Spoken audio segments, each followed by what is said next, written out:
Hey guys, Elvin Prince here, joined by my friend Dan, Hello. and I finally getting a name for the man behind the curtain. I am Sven.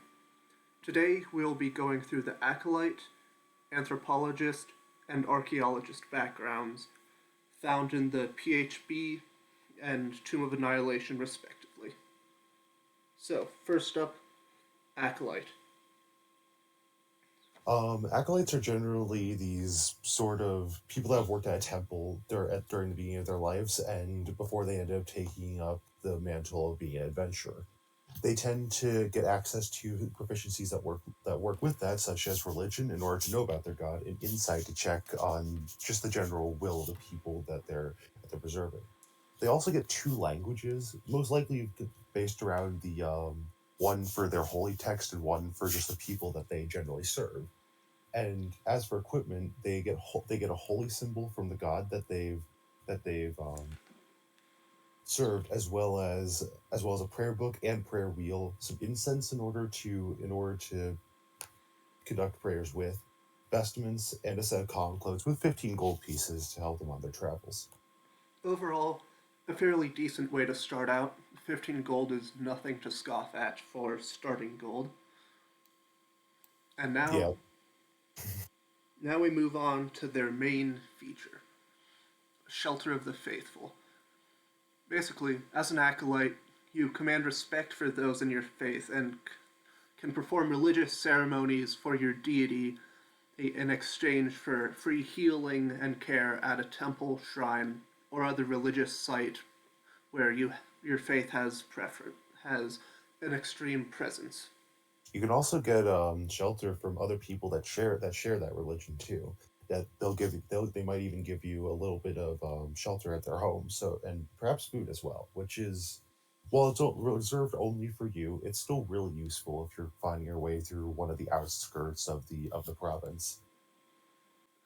Something that all backgrounds have are potential characteristics you can choose from. The personality trait from a D8, an ideal from a D6, a bond from a D6, and a flaw from a D6. We're going to I be wouldn't. going over our personal favorites and just listing ones in particular that could be of interest for you when you're RPing. So, Yeah, one thing I would note though is that while you can use a die to determine which of these ideals, bonds, and flaws that you get, you can also just choose them yourself, which is why we're going to be going over which ones you particularly like. Um, for instance, with me, the favorite personality trait that I have from the acolyte is the last one. It says, "I spent so long in a temple that I have little practical experience dealing with people in the outside world."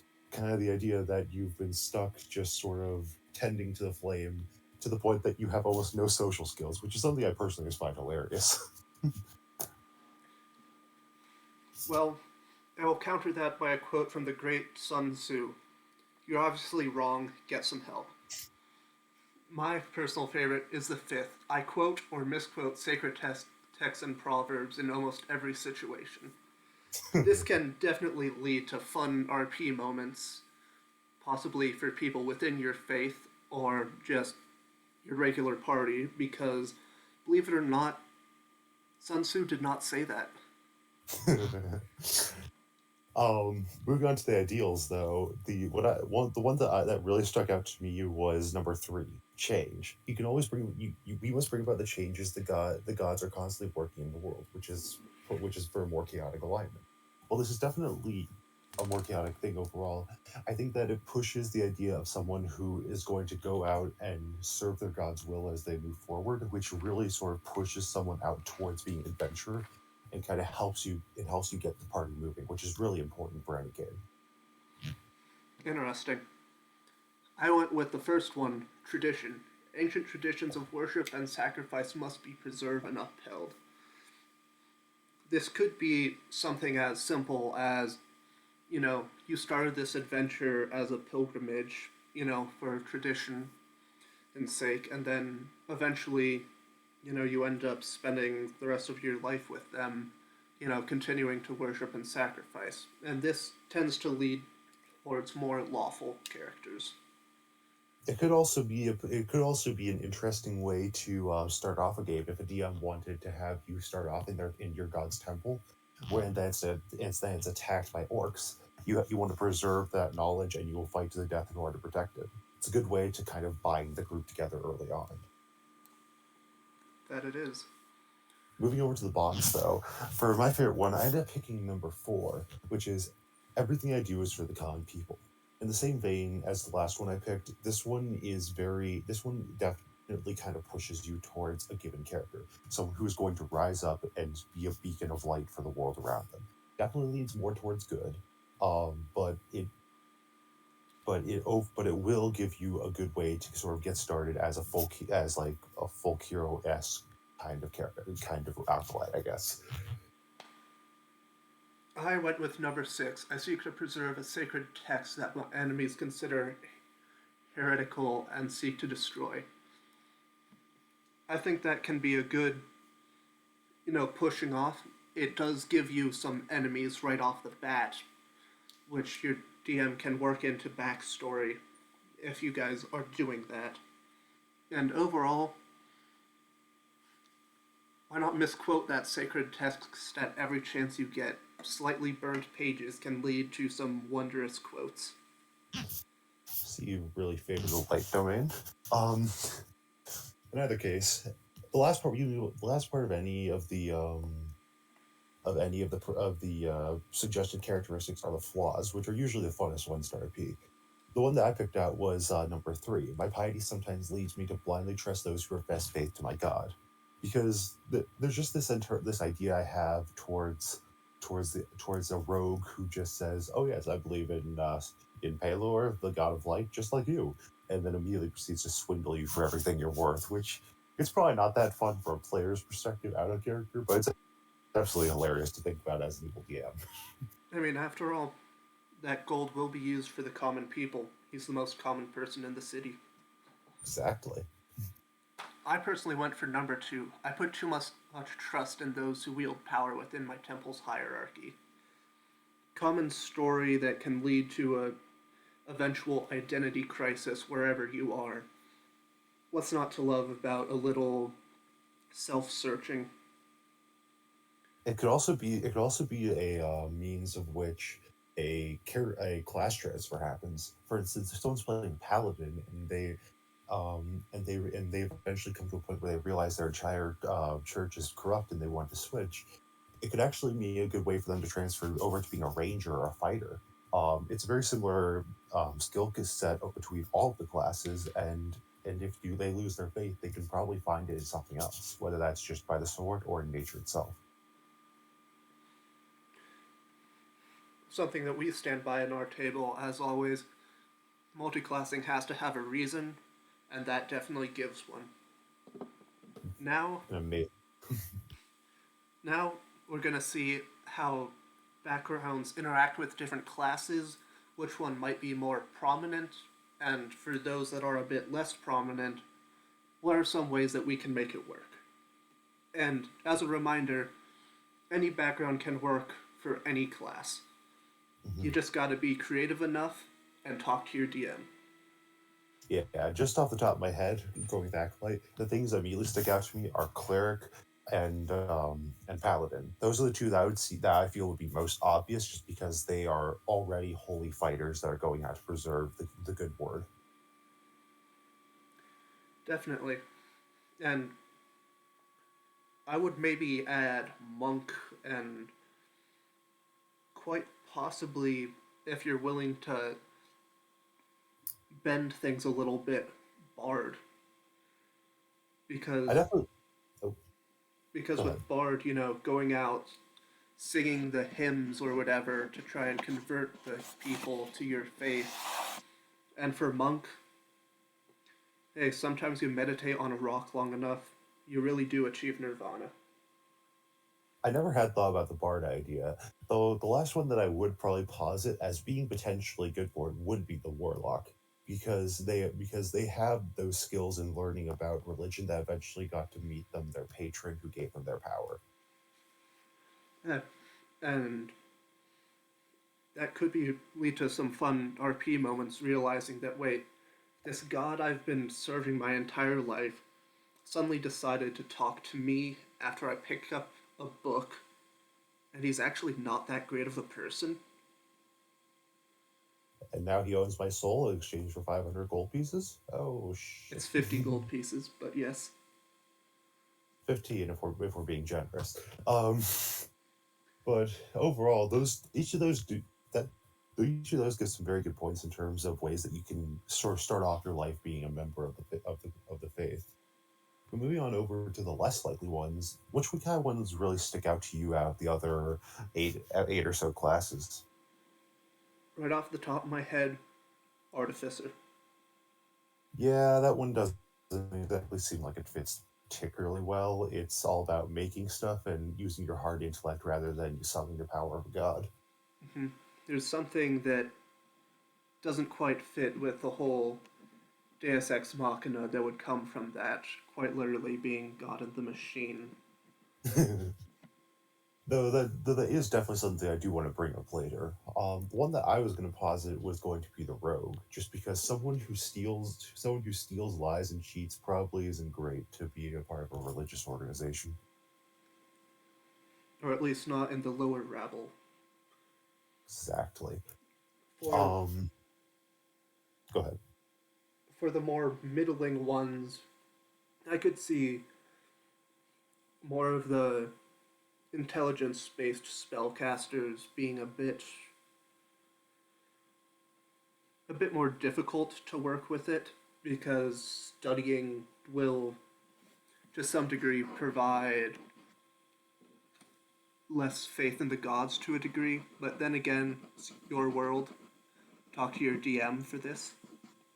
Yeah, and on the same vein, I would say that barbarians and druids both would probably still have a bit of a harder time kind of being there because while you could definitely justify being an acolyte based off sort of helping the magics in your surrounding area, it's not exactly the same structured sort of hierarchy that the acolyte is generally looking at, leaving them to be a little bit farther out there.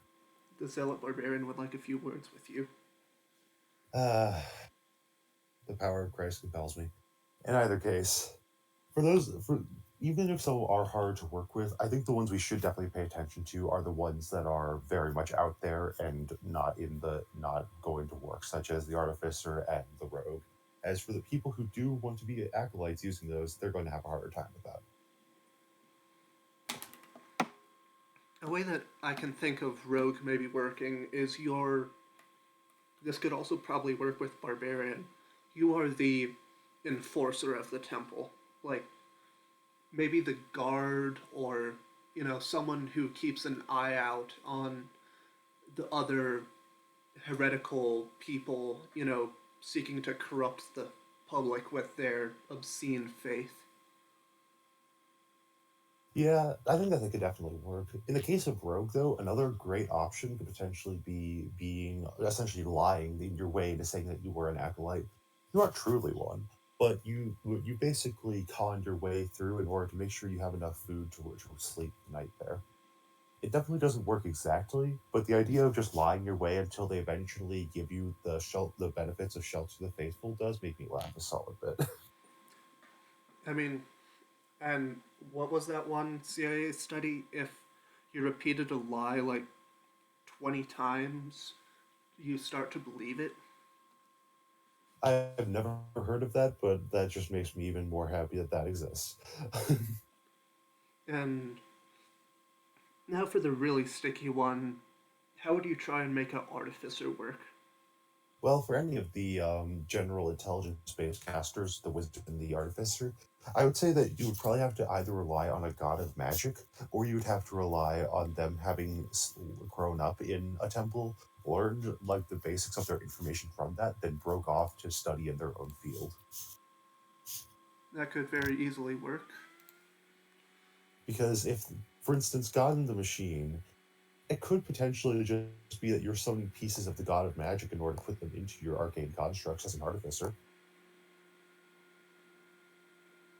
And as for the wizard, if you wanted to cast a fireball, nothing is theoretically actively stopping you from saying that, oh, you're manipulating the magics of your god in order to cast said fireball. So looking at religion from a more scientific output, that yeah, I can very easily see that working. It's definitely a start, though I think overall it will still be a little bit of a challenge. Moving on, though, we should from after the acolyte, the next in the list is the anthropologist, a a background specifically designed for those who want to research the cultures in the world around them, study the goblins, the orcs, the elves, and the dwarves, and see what happened in the ages long ago. They're definitely weirder individuals in a lot of ways, preferring to live outside society, but they also have learned a lot from each of the peoples that they have come to visit. Found on page 191 of Tomb of Annihilation, your main feature is Adapt Linguist. You can communicate with humanoids who don't speak any language you know, but you must observe them interacting with each other for at least one day. After that, you learn a base handful of words, expressions, and gestures, just enough to communicate on a rudimentary level. Mhm. Also, I'm using a online source here, but does it also say one of the features is cultural chameleon? Yes, you also do get cultural chameleon. Before an adventure, you spend and much of your adult life away from your home, came to understand foreign languages and the cultures around those. You will That's eventually be treated as one of your own, and for one culture that had more influence with you, it can shape you in certain way. Is for an adopted culture. Again, this that is an option on a D6, and we'll be going over that right after the proficiencies, languages, and equipment. For skill the main profici- thing. Go ahead. for skill proficiencies, you gain insight and religion, same as the acolyte, I believe. And again, makes sense. You're trying to figure out the people you're studying. And languages, you get two of your choice. That can be useful in certain campaigns. I know for at least the ones I run, the linguistic barrier does come up a fair bit. And equipment, you get a leather bound diary, a bottle of ink, an ink pen, traveler's clothes, one trinket of specific significance, and a pouch containing 10 gold. Again, not a bad start. Definitely not. A bit less money, and well, I definitely am thinking a bit more towards using tool proficiencies than getting languages. I still think that having the option of two languages is very useful. And when you combine it with the cultural chameleon and adept linguist, it really gives this character the ability to basically go anywhere and do anything, at least on some level.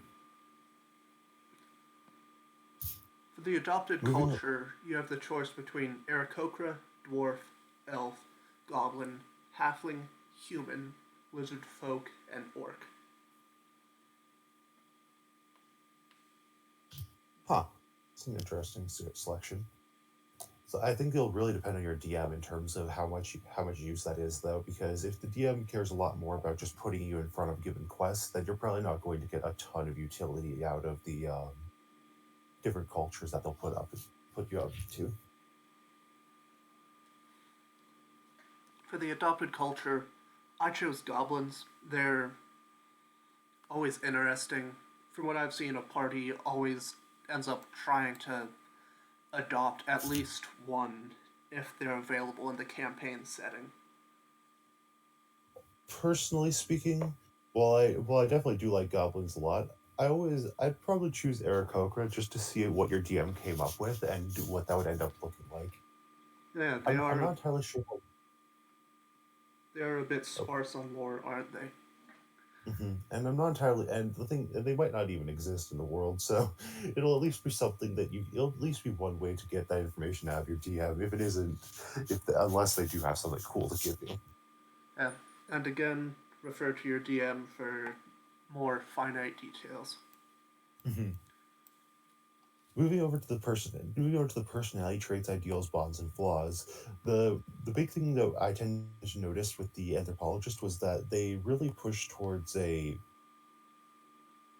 more of that kind of moving through each place for a while and sort of melding in with everyone else. A lot of them seem to put a lot of stock into never really understanding one culture's customs and being more inclined towards a given personality that stayed alien. So, for instance, when I went with my favorite personality trait, um, it was the sixth one that said, "When I arrive at a new settlement for the first time, I must learn all of its customs." It's a good way to get your character into a bit of trouble if they ask too many questions, and it can also help you find out any quest hooks that you might be looking for. I went for the opposite route. I would rather observe than meddle, number 3. I think this Oh, also could work just as well for gaining new quests, but more from an outsider's perspective. Looking at yeah, things definitely. more scientifically as opposed to more emotionally and connected with number Mhm. 6. And also staying quiet and sort of just watching everything. It's probably going to give your DM a little bit of an incentive to have you be the one who notices things to try and help push you into the RP. So you can also be just the quest guy a lot of the time if you take up that. As for the ideals, though, I really liked number 5, protection. I must do everything possible to save a society facing extinction. It's definitely a very good aligned ideal, but what it does do is it seeks to, if there's some kind of issue going on in the world around you, it does put you right into it and will help sort of spur on the conflict faster, which your GM might like, your group might hate, but I think it's a very good option. Yeah, that definitely will help push story forward, possibly, like you said, to the aggravation of your DM. And we really are two sides of a coin right now. I went for number 2, distance. One must not interfere with the affairs of another culture, even in the need of aid. Well, that's And certainly a dichotomy. in case you can't tell, we did not discuss any of these before recording this, so raw, unfiltered reactions, you'll only find them here or the other few hundred channels like this. With this, I I like it because it plays into the uh, third personality trait back there, observe, not meddle. It's definitely more of a offstandish side, but it will force you out of your comfort zone when eventually you do decide, you know, these guys actually might be worth protecting in some fashion. It definitely will be it would be a good solid story beat when your character finally decides, yeah, I can't keep watching these goblins get their houses burned down. I need to help. Which could be sort of a cool little thing that the group could witness. And that's always fun to see. Moving over to bonds though. My favorite bond was number 2 on the list. Having lived amongst the people of a primeval tribe or clan, I long to return and see how they are faring. Well, I personally think that that has the potential to never really end up being used. It gives your character a reason to sort of be out and about and moving in a given direction. It could also It could also be a source of struggle for them, as like the DM always puts the quest to be in the opposite direction of where they're trying to go, and until they eventually finally get to go there, and then at that point, whatever problem they've been chasing for the past 20 sessions finally has made it to that clan, and they need to help defend it. It definitely will be a moment of catharsis for the characters, partially because they're finally gonna hear, or whatever character you made finally shut up about the lizard folk tribe you met back when you were, in your late teens. And First year of uni. hey, trip abroad, got crazy. You never know what you'll find. For me, I went for number three. Years ago, a tragedy struck the members of an isolated society I befriended, and I will honor them. This again plays more into my standoffish variation of the Anthropologist. And again, it'll show quite a bit of growth when they finally decide to try and help again. Yeah, 100%. And I think the big thing that I would probably note between like how things have gone so far is the fact that very evidently you can build this however you want. The characters I always try to make sort of look for adventure and try to find something that they can stab, whereas it seems like yours might be willing to take a step back and let the adventure come to them. But that can be completely different for everyone, and honestly speaking, you could definitely build them with a much different combination because there are a lot of other great options in the list. Most definitely. Don't take what we say as gospel. It will definitely be a major flaw if you do that. Moving on to flaws. Smooth transition. Yes, 100%. For me, I personally really like number four. I picked some unpleasant habits among the races, such as goblins, lizard folk, and orcs. I think it really speaks to a character who has found a lot more alien traditions from all the places they visited, and they can sort of struggle to mesh into normal society because of it. For once, we are of the same mind. I also chose number four, leaning more towards the idea of leaving no trace of your presence. You make it look like it's just another goblin or whatever, or it was just passing through, as rare as that is, to, not alert them of your presence so you can stay in the sidelines watching. It's actually kind of interesting. I didn't think about it at all like that. Again, just by mixing around a few of the bonds and traits and ideals, if you pick the same flaw, totally different character concept. Certainly. Now, Um, now for the classes that it will mesh with and some not so much. mhm. Um, Moving directly into it, I would say that the wisdom based casters would absolutely fall in love with this background. The druids who travel everywhere, getting in tune with nature, the rangers who are trying to find their favorite enemies, they would love to go about the world and learn about the different creatures within it. Yeah, Druid and Rangers were the one that first came to mind. This background seems built specifically to cater to them, kind of like how Acolyte was built towards the religious casters. Hmm. Yeah, definitely. But moving on from there, I would say that if we try to think through the rest of the classes, I would say that we could probably find a use for some sort of fighter, some sort of like mercenary type who has used anthropology as a means to sort of smooth out their deals as they go through the world. Someone, who can be a sellsword but doesn't incite any violence against them for making cultural mistakes. That can very easily work. I can see maybe a wizard or a warlock fitting in very good as well, at least with the concept I made with the bonds and all that. of, more of the sterile, almost emotionless standoffish watching the tribe from afar while, whatever's going on is happening. I would definitely agree in the case of Wizard, though what's your thought process on Warlock to be exact?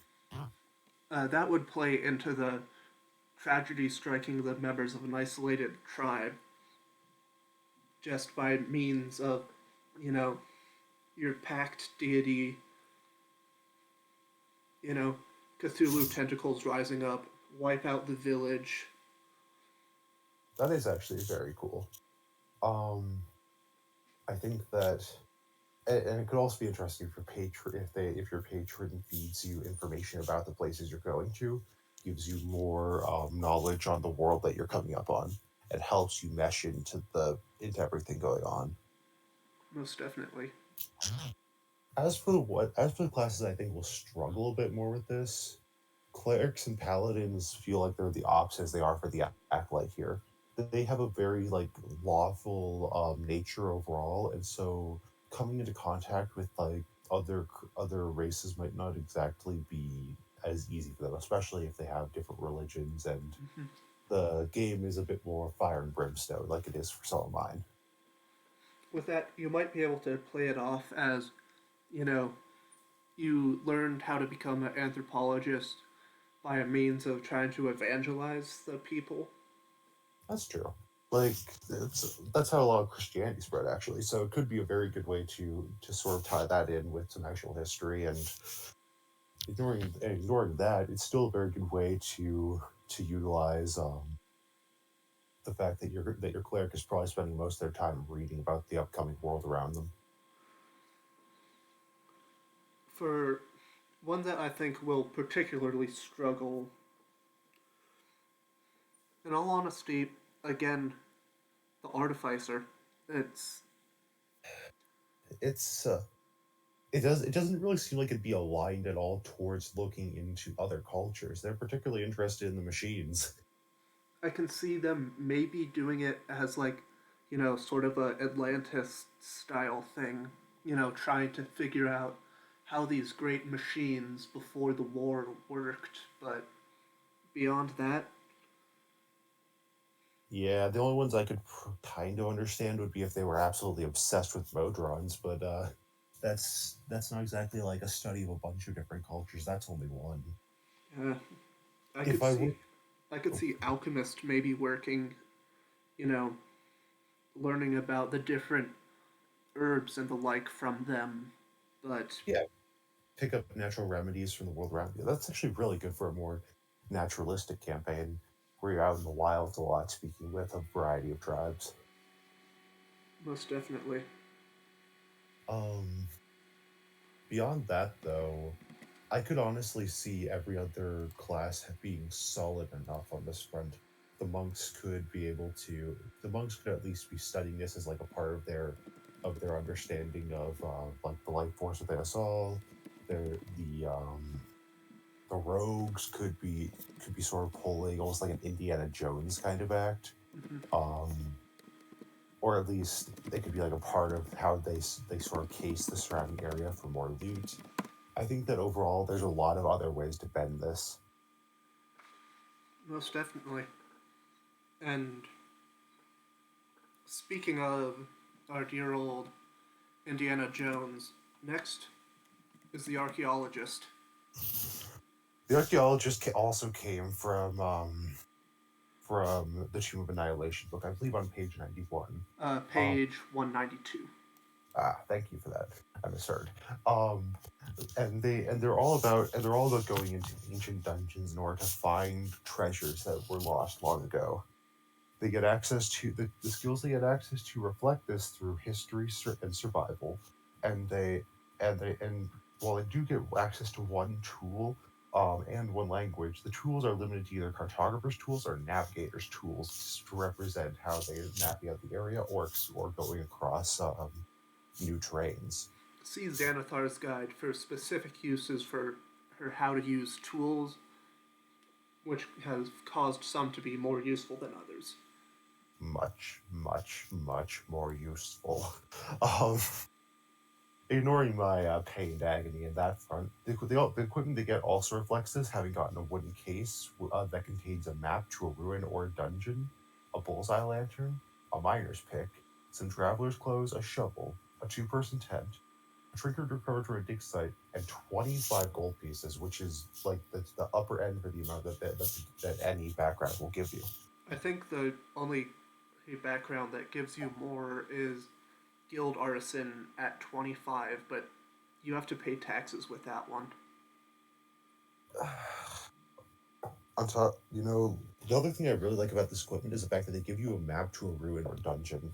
That is a quest hook waiting to happen for your DM, and it's basically like and it'll give your character some real utility in terms of potentially being the guy that hires the rest of the group to join them. That is not a dynamic I have seen before in a party, and honestly,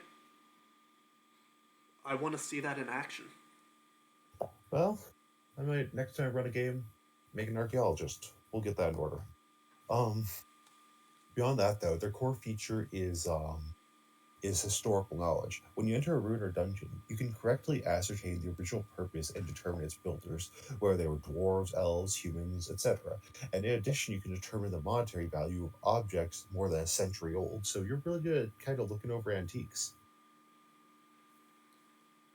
Another another thing they get is Dust Digger. Prior to becoming an adventurer, you spent a fair amount of your life crawling around in the dust, pilfering relics of questionable value through questionable means in crypts and ruins. You managed to sell a few of your discoveries and earn enough coin to get proper adventuring gear. You held on to an item that has given you emotional value. It's a D8 table featuring a 10-foot pole, a crowbar, a hat, a hooded lantern, in case you want two lanterns, a medallion, a shovel, a sledgehammer, and a whip. I can sense no reasons where the last one came from, and I find the idea of you having your favorite sledgehammer to be absolutely incredible as you go through a bunch of glass vases, just smashing it up. Hey, Hyrule's not gonna save itself. uh, that it won't. That it won't. Um, but I, moving on. Oh, I personally chose a hat, and you can very much tell that this background, with some of the bonds and all that, it's really playing into the Indiana Jones vibe, and I'm there's here bas- for it. there's nothing there that doesn't scream Harrison Ford with a whip and a hat, and you can. And if anyone says or proves otherwise, I will find them and kill them. Let's not threaten the viewers. Anyway, on to personality traits. This is a D8 table, and I personally chose number 6. Traps don't make me nervous. Idiots who trigger traps make me nervous. This it can lead to maybe a slight bit of conflict within the party, but hey, mild conflict is better than no conflict. I 100% agree with you on that one. I also end up choosing traps, and while I definitely find the personality traits that can be derived from it to be a bit more up to the character, because it can be anything from you're annoyed at the players to the other people to you want to help them understand where those traps are so you don't die. It's very fun. It's very hilariously worded, and I absolutely love everything about it.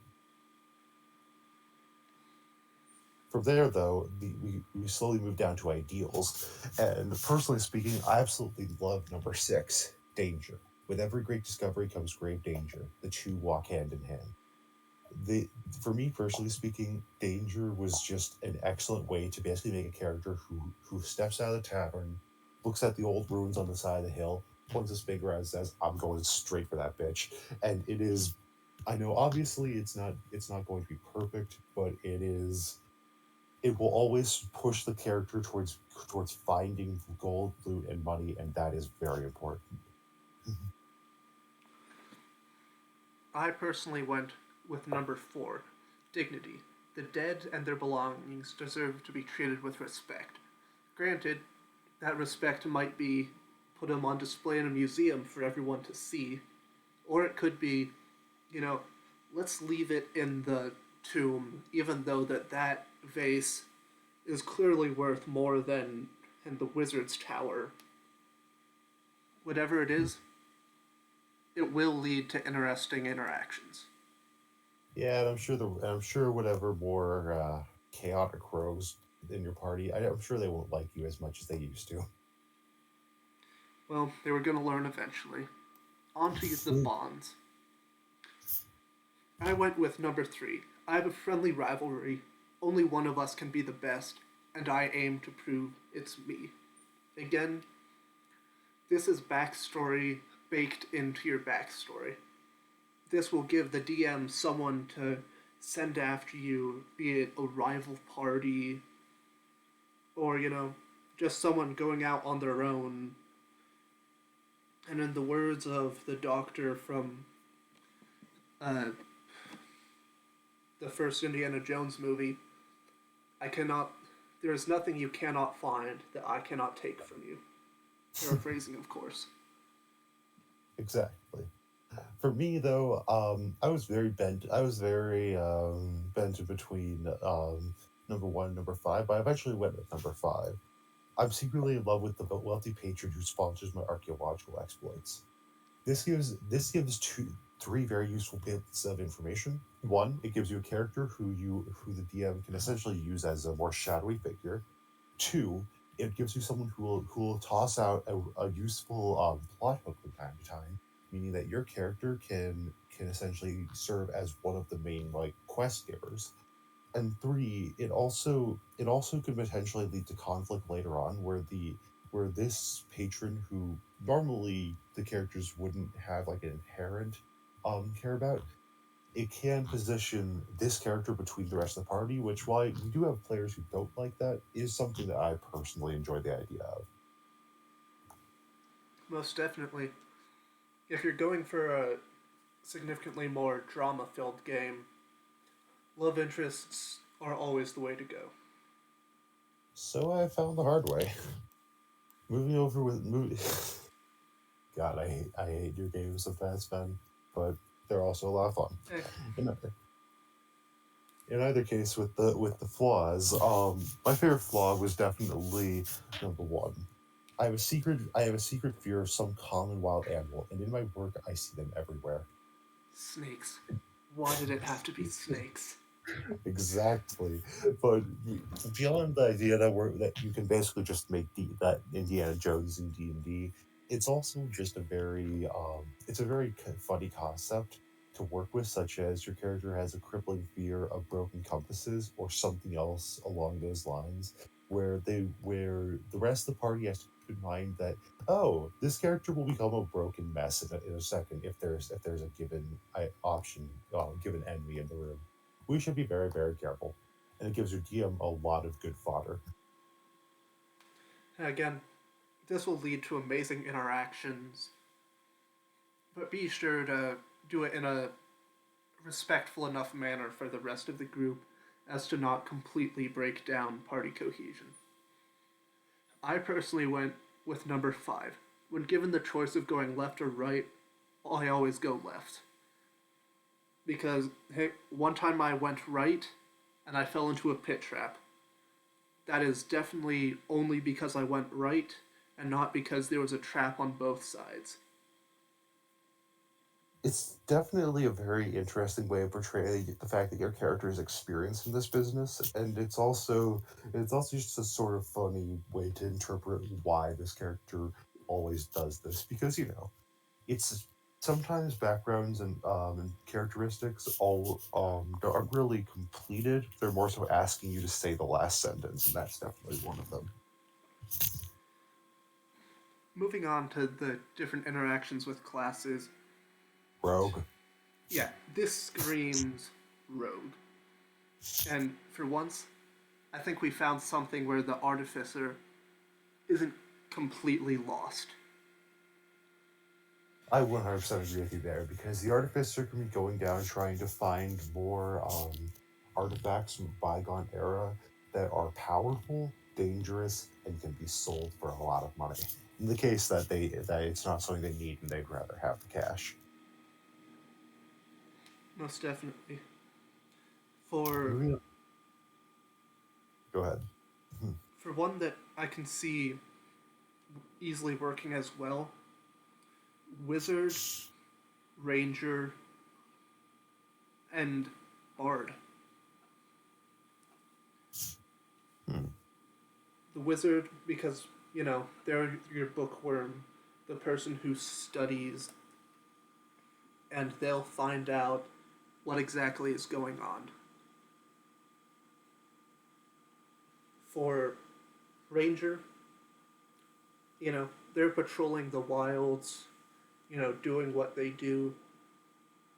They're going to run across a few ruins in their time, and hey, why not look for it? And maybe I can get that nice bow I was looking at the last time I was in town 5 years ago. Exactly. And And Bart? Bard, again, going down to this goes for the ideal with the dead and their belongings to deserve respect.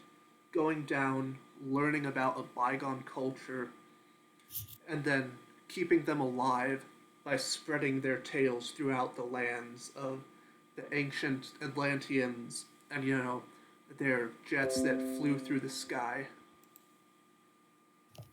I definitely. That was a terrible reference, but I definitely. I definitely agree with you on some of those. For me personally, I think that the Ranger is 100% in the bag there, and the Wizard definitely makes sense. I'm a little bit more iffy on the Bard, but I also think that it functions just as a function of that character concept. But moving farther down over to the less integrated ones, Barbarian. yeah, you can't exactly be smash the heresy while also going down into a dungeon to find ancient relics. Yeah, you might be able to do it by sort of a Dr. Jekyll and Mr. Hyde scenario, Hmm. but again, when you have three stats you need to keep boosting, the more your wisdom, intelligence, and charisma, they're gonna suffer from that. And That's those are to a degree needed for a field like this. unfortunately they always are. When it comes to the others, though, the thing about this entire background is that I'm not entirely sure how many I feel don't fit. I honestly think that we've probably hit some of the more obscure ones already between the Bard and the Artificer, but honestly speaking, just going through all the other classes in my head, I can basically think of I think almost every class could probably find a reason to go down to be an archaeologist. Druids searching for old lore, and to the fighters who have been hired to help as hired hands. Actually, fighters could probably have a struggle here as well. Yeah. I mean, you have a sorcerer where they could be looking into their bloodline. Or a Monks, warlock who finds a relic that they shouldn't have ever touched. you've got your monks who can, be looking into a old monastery or whatever. And like you Mhm. said, the fighter as a bodyguard for, you know, the wizard who was looking for something. Yeah, I honestly think that every single one of those fits exceedingly well, and overall, I would say that this background is just an excellent functional one that can work for almost anyone who picks it up, with perhaps the exception of barbarians. But yeah, that Um, I that think those is were. yeah. Acolyte, Anthropologist, and Archaeologist. Let us know your those. thoughts on them down below. Hopefully, this series will be continuing. And yeah, It was I'm a lot. Sven. It was a lot of fun to do this year. This is the only time we do it. Yeah, I'm Sven. Hi, this is Dan. And until next time, this is Elvin Prince, signing off.